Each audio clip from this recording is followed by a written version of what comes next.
Remember when I said it doesn't matter that Apple wasn't first to widgets, it's that they get it right? Yeah, I state my regret. I would like to retract that statement because after using iOS 14 on my iPhone for a few weeks now, it feels like they didn't quite get it right. It feels like they may have got the aesthetics of it down, but I think good software is when you find the adequate balance between functionality and aesthetics, and they didn't quite get it. So I'll be diving into my criticisms of iOS 14 widgets today. Let's begin.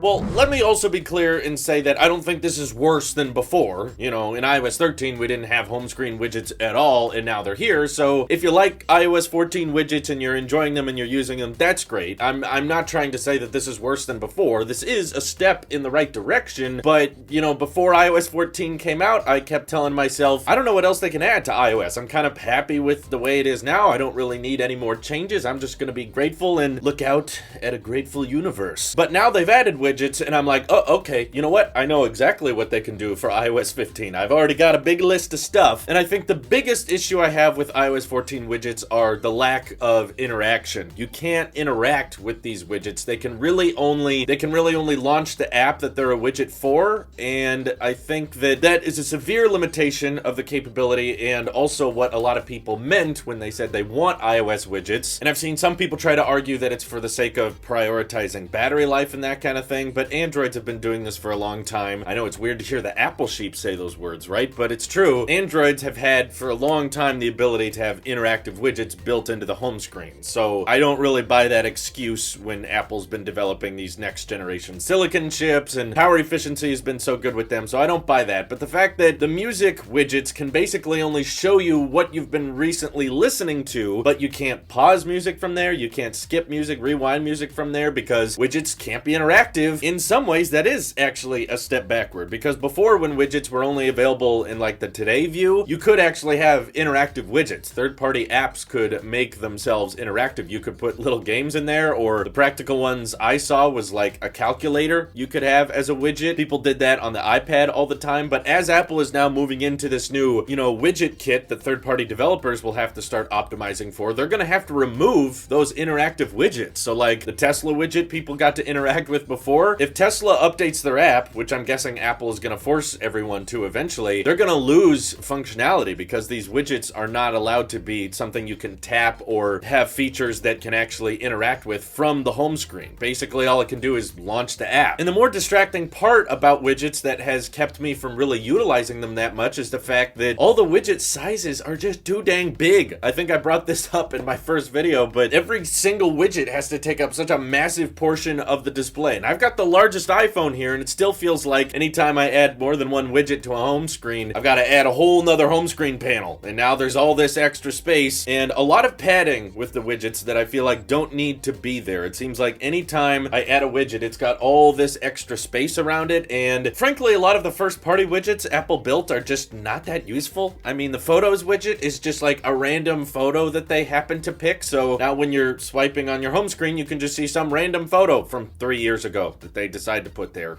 Cool. And also the Notes widget just tells you like your most recently accessed notes, but that's it. It's just the titles of those notes. As soon as you tap them, you just launch into the app anyway. So it's essentially, instead of adding a widget, which I think what people liked about widgets was that you could have more interaction, more functionality on the home screen, it's now being replaced with just take the app that used to be there before, blow it up and have it display slightly more content, but at the end of the day, you still just tap it and open it. There's not really much functionality added here. So maybe that's some kind of fundamental issue Apple has with the home screen, is that it can only open apps, it can't replace the process of opening them. Maybe that's a design choice, but in my mind, I think that the option of letting developers make widgets that are interactive, that could have buttons, that could have features, like if Twitter decided they wanted to make a widget and you could have like a refresh button that instantly loads like the latest tweet in your timeline to show up on that widget, that would be nice. Or like that concept I saw of a Tesla widget widget that would allow you to cool down the car or vent the windows if you need to from that widget without having to open the app, I don't really see much downsides of that. You know, I'm no software or hardware engineering expert, so I don't know exactly how much this would kill our battery to just have a few extra buttons on the home screen, but I really don't think it's that complex. To me, this seems like one of those notorious Apple things of, we don't want to budge on this and this is how it has to be. So, you know, it basically gives them room to improve next year. Okay, I know what to add to the iOS 15 wish list, but if they were to make widgets a bit more compact into the fact that you could have a 2x1 widget that, sure, you know, you don't need to take up this giant portion of the home screen just to tell someone their battery percentage, right? Okay, I know a lot of you were like, I want to be able to see the battery percentage of my iPhone without having to go to Control Center, but did it have to be, you know, like 50 times the size of our old battery percentage? Why not have little 2x1 widgets that could take up far less space that we could swipe through instead of having to compete with all of the screen real estate we have? And some of the widget options they have are just so gargantuan that they take up the entire screen. And again, if you're gonna make a widget that large but not make it interactive with buttons that I can just save the process of opening the app with just interacting straight from the widget, then it just makes it this giant big data visual, which I guess some people like. And like I said, it's better than before. I mean, it's an option we have that we didn't have previously, so it's not the worst addition out there. It's just once Apple added these widgets, now I feel like there's all this potential that can't be utilized, because essentially Apple is going to be requiring developers to build their apps with Swift UI in order to make their own widgets. And because there's so many developers out there that don't want to use the Swift UI, I think that's just going to hurt adoption. It's just going to result in most people being like, oh, we have to completely redesign our app to make a third-party widget, then we won't bother. I don't want that either, because I want to see some more creative and unique third-party widgets once iOS 14 is available for everyone. But because Apple's kind of closing the devs into a box here, it's going to be kind of tricky and rare to see it happen that often with popular used apps. I could be wrong. Obviously, we're in the dev beta stage and Apple changed the music icon color, so who knows, maybe there's all kinds of design changes they can make along the way. Hopefully they see this video and hear my point that this is a major functionality problem with widgets, and making smaller widget options and making, you know, not so many